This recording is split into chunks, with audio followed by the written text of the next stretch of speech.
Okay, Goldwingers. After you've done your pulley, you got that kind of preset. The next phase, what you want to do is that you're gonna have to cut this section off. So I've got my metal cutting wheel that I'm gonna cut this off right here, and I'm gonna try to go up here as close as I can and cut that off. But this horn attachment here, I might have to wind up and cut this off right along there because the wheel grinder don't want to be able to get too far up in there, so I don't need nothing interfering with me here.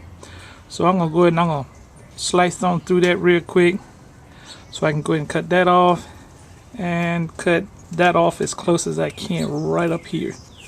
Alright, now also too, when you're gonna be doing grinding or cutting, get your cloth or some type of material that you can put over your engine and also your timing belt covers, because you're gonna have pieces of charge from your cut. They're gonna be hot, and you don't want nothing that's got to deal with gasoline, because the carburetors are right behind here. I don't want nothing that got to deal with gasoline that's gonna catch one of those hot embers. Alright, also, before you start to do any type of cutting, again, here's my cutting tool there. Make sure you have, of all things, you do have a face shield. Cause like I say, you don't want to get none of those hot shards of metal coming off of your tool and get in your eye. Okay, here are my 3 cuts. Again, first where the horn was, cut that off. Then I cut this section off right here, and then this section got up as close as I could to this area to where that plate is. I cut that off there. Alright, so now we're gonna bring the alternator out and see where we can put the next phase. And the next phase I'm gonna go into will be to get this bottom bracket. I'm gonna loosen this bolt here, and I'm gonna see how far out the alternator goes, so I can find out where I need to do that bracket that comes out, curves, and come over here to the alternator. So I'm gonna take a look at that, because the reason why I want to do this one first is because with the alternator up, then I could either put some washers in to bring it down or whatever. But this is the tricky part. I got to have a rod that goes out and another one that's going to come and curve out to give it more stability so it doesn't have any wobble to it. And to give you a ballpark idea exactly where the alternator is going to sit, and you can kind of see it's got a good approach to the pulley that's down there, and this is just by me holding my hand on it. Notice it's on the inside of where the side frame is gonna go. And you notice that bolt I was telling you about, then where my little finger is gonna come straight along this timing belt cover. Then I have to put a spacer in between it. I might have to raise it up just a little bit, but I now need one to come from over there and come over here to this side. So now you gotta get an idea why I wanted to cut that and that off, to kind of get to this portion here, which gives you a little bit more confidence that you're getting close. Now this is a little trick that I figured that I could use. What this little bit of strip of aluminum is normal flashing that you use on your roof to go around your chimney. Now I can use that to bend that shape so it'll come off of that bolt, do the angle, come up to here, and give me this other angle here. So now when I go get a piece of metal stock, I can bend it directly to that shape there, and I'll be halfway out the ballpark. So remember, roof flashing kind of gives you like a good little template, so you can kind of bend your metal so you can kind of have an idea of how to get a piece that's stable so to hold the alternator stable. My next step I'm going to do is I'm going to get my ratchet, take that bolt right there loose and take it out. And when I find my stock, I'm going to get the same circumference of that bolt so it can go through there at the same time. And I'll look for the stock that will go between here out to here. And I'm going to try to knock that out so that then I could just lean the alternator up to find out where it comes in contact near, so I can take the bracket and finish up with the bracket.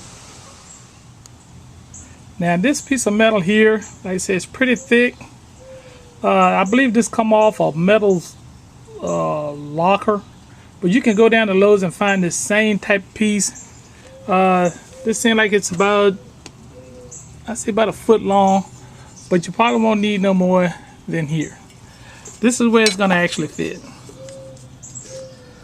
I'm going to take this hole here after I cut this piece off here so I can have the angle for lift, which is required for it to have. I'm going to take my drill press and enlarge this hole. At the same time it will lower it.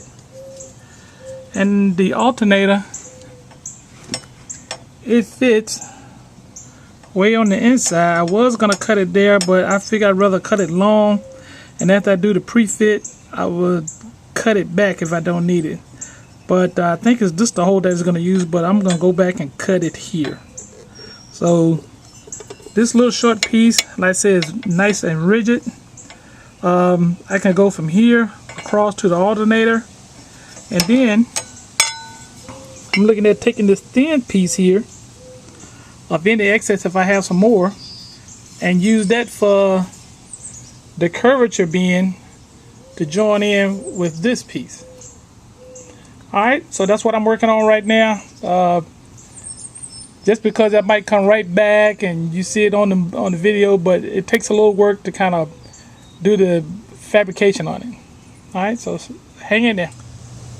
Okay YouTube, with everyone should have their pulley and a somewhat temporary attached. I'm going to now do a pre-assembly, and as I go through each part I'm going to describe how long it was, any problems, any issues, what I did, and I will show you the parts that I used to fabricate my bracket, my lower alternator bracket, the upper sliding bracket for the alternator, and also for more support for the lower alternator bracket. Okay, let's go ahead and we'll start off with the things we've already done. You know that we've cut this off and we've cut this bracket off. Now later on I found out that this was sticking a little bit down below, so I got back in there again with all this clear area here and I grinded it down. So it's pretty much, you can kind of see it's not sticking down below. Alright. And then also too, in my pre-fit, I had to notch me another little notch out there. You'll see that if you use the same bracket type pieces that I use.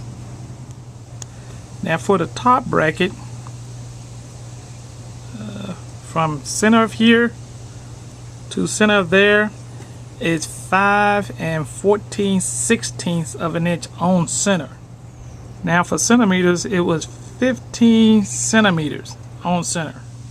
Now this is my upper bracket, and what I did, I made this upper bracket out of a bed rail. A bed rail, like I said, it's a very strong metal, and by being as short, it's really strong by being short, because remember, all short objects are stronger than long objects. And then also too, you know that L clamp I showed you in my early video that went here and came out, I found a way to wind up and get that to work for me. And what I did, I didn't need the curvature at all, because with the conjunction with the lower radiator, the lower alternator bracket, it's not that much of a deviation of a curve at all. But you notice that I did cut this off, and what I did also to add to that, I took some aluminum, 2 aluminum pieces, one on the back and one on this side, and I joined them together so what that would keep this being open so they wouldn't try to collapse and open on me, so they'll stay in this same configuration here. And this puts it on the inside of the fairing on the bike. Alright, now I'm going to go ahead and I'm going to place it on the bike, but also to notice that I did do a prime and paint of it because I don't want it to rust once I put it on. Now also too, now with my bracket going out, some people want to go and do the welding. Now this is made out of heavy steel too. I don't know where it came from, but it looked like it was on something that had an adjustment, like an exercise piece of equipment or something. I found it at the salvage yard. Now what I did is after I put this piece on, I found out where the alternator goes, and I placed that up there, and I angle it off a little bit so it can be with this piece here to match out so it wouldn't be in the way. And I drill a hole there and a hole there, and I bolted them both together, and it seats and it keeps the alternator super still. You wouldn't believe it. Alright, so now I'm gonna go ahead and I'm gonna install this up there, and you'll see how it's placed on the bike. Now here it is on the bike. Also, I forgot to remember too, if you have a bench grinder with a grinding wheel on it, I had to grind it down just about the same thickness as this is, just to kind of get it on the inside of that. Again, I just only have it on there hand tight, and you kind of see how this bracket, even just hand tight, is very sturdy. Alright,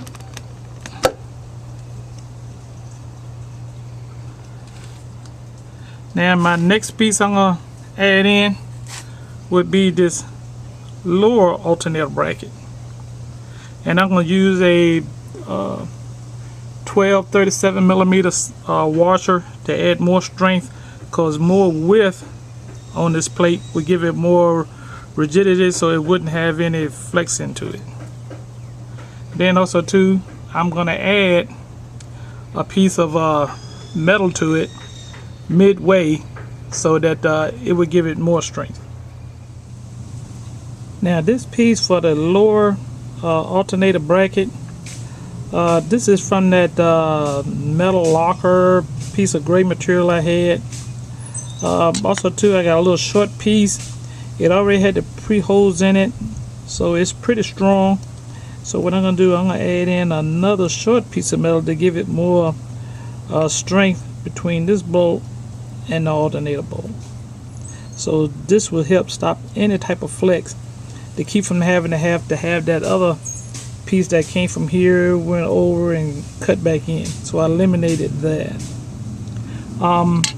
Let me do the measurements real quick, and I give you the measurements on how long this piece is to here, and the center point to this center point. I'll do it in inches and centimeters.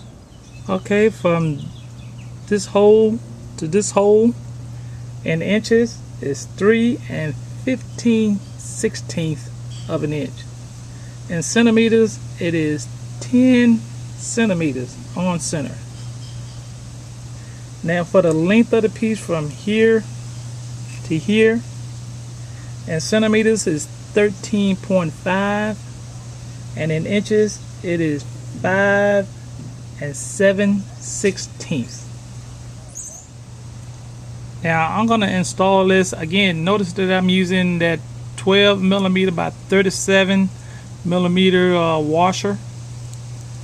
And also too, if you do have to ream your hole out a little bit, try to get it as close as you can for a super tight fit. You want to reduce any movement that you can have.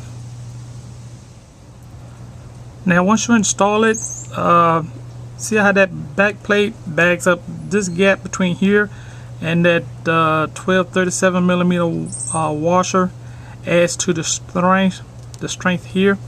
Don't worry about these bolts on the inside. These bolts will never come in contact with the alternator. I'm sorry sometimes if I might get a little out of focus, I get a little close.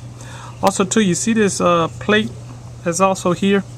If you want to bend it back a little bit, because I think it comes out, I did bend mine back just a little bit so I can get that full flush connection between this bolt and that locking area back in the back, which is right there, that goes into the engine block.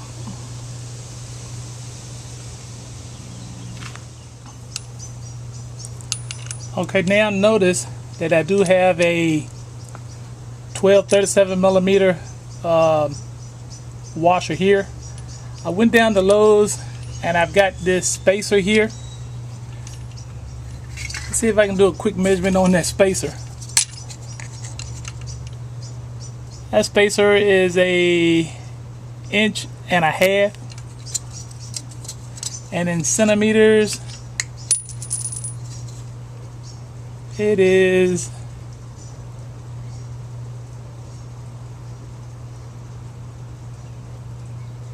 3.7 centimeters. Alright, so the same thing, first you want to do, you want to wind up and put your upper screw in the top.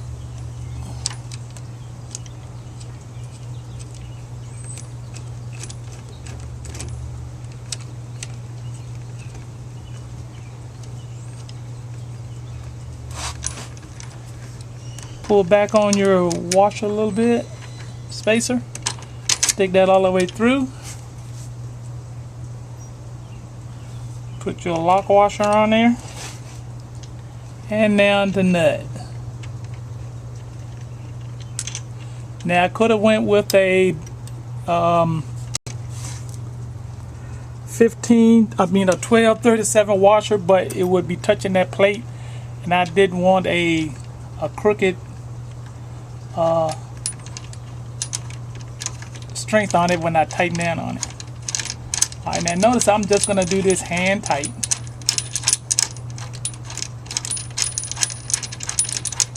Bear with me now. I know we said that we weren't going to show any screwing or screws, but I think when doing this, this is crucial. And also, believe me, the fabrication of doing this, gosh, have some fabricating skills with a bench grinder and a metal grinder. Alright, now that's in place. Now I'm going to go ahead and tighten that bolt up at the top a little bit.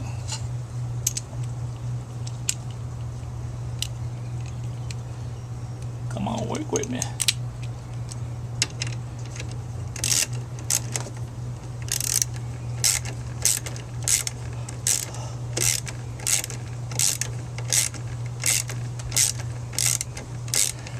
Oh yeah, with this bracket up at the top, I tried to look around, tried to find me a good welder. Couldn't find one.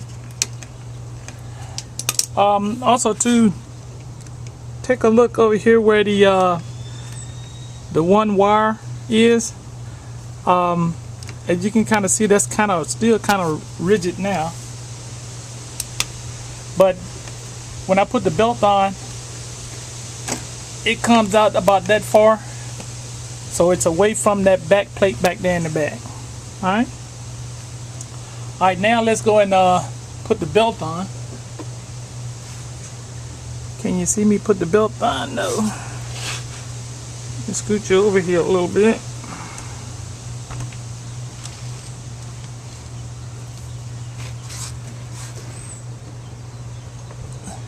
Belt there.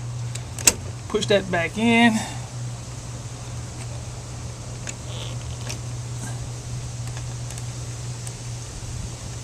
Let me loosen that a little bit.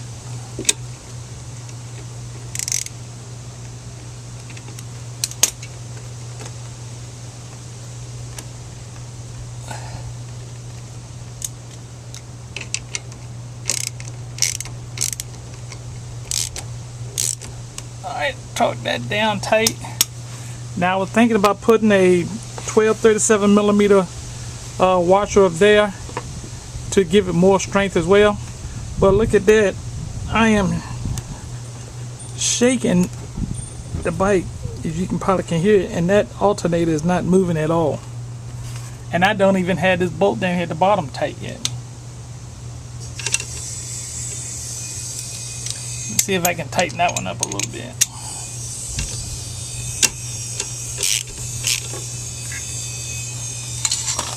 I know I got a pair of pliers, but wouldn't use a pair of pliers at the last resort.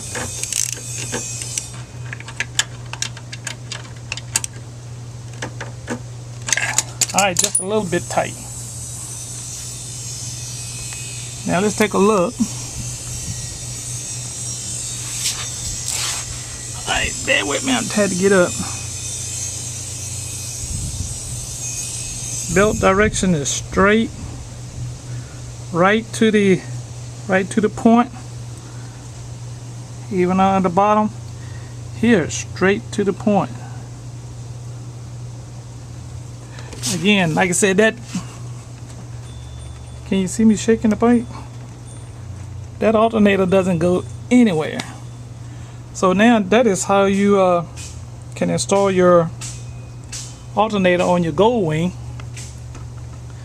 without having it welded, and it gives me that freedom that if I did want to weld it, I can do so. So also too, I did a pre-match up with the side fairing, and it does take the side fairing real good. I had to kind of cut it up because what I'm gonna do is I'm gonna put in a side scoop. Let me stop here and I'm gonna go get the, wait a minute, let me show you one more thing. I'm sorry. Now notice down the side, I'm on the inside of this side fairing here, and like I said, that's right on the edge, right flush with it, and like I said, that allows me to put this back on there. But what I'm gonna do, I'm gonna have a hood scoop that's gonna come out like that, so it's gonna cover that up. Alright, let me get the side cover and I'll show you how that looks. Okay, after that is done, this is just going to be a late entry. You know this piece that goes right here for the hood scoop area right here? You're going to have to get rid of this because I don't think that the fairing is not going to fit right, so I had to take it off. Then also too with the plate, it doesn't, I could grind it down and fit it back in there. So you let that be your decision whether you want to put it back in there. But I can do without it, so I just wind up and just excluded it. Now again, with my side fairing, you might have noticed I cut these two out.